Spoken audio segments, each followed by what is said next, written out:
Руското влијание, кревката демократија и актуелната американска политика се трите закани со кои се соочуваат земјите од Западен Балкан на патот кон Европската унија и НАТО. Ова се заклучоците на учесниците на конференцијата на Универзитетот Џон Хопкинс, која се одржа во Вашингтон.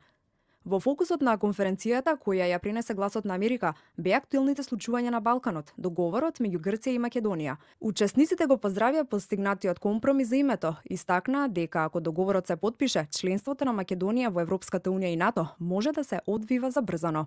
Тимот кој го направи договорот меѓу Скопје и Атина покажува дека понекогаш мала, но посветена група може да постигне одлични работи или да направи разлика.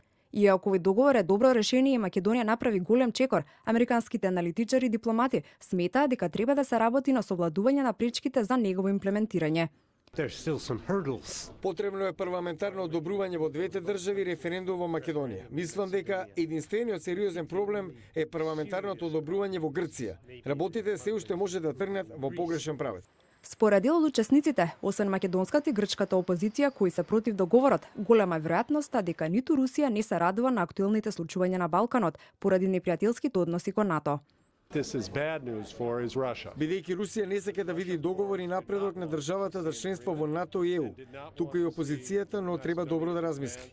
Ако Мицотакис го блокира процесот, последиците ќе бидат на негов грб. Исто и ако ВМРО се обиде да го блокира, ќе треба да му објасни на народот зошто државата не е во НАТО и во Европската унија.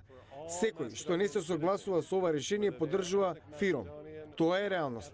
Американскиот дипломат Томас Кантримен смета дека проблемот не е само во надпреварот меѓу Вашингтон, Москва и Брисел, туку и во тоа што во земјите од Западен Балкан се уште има корупција, а нема владење на правото и слобода на медиумите.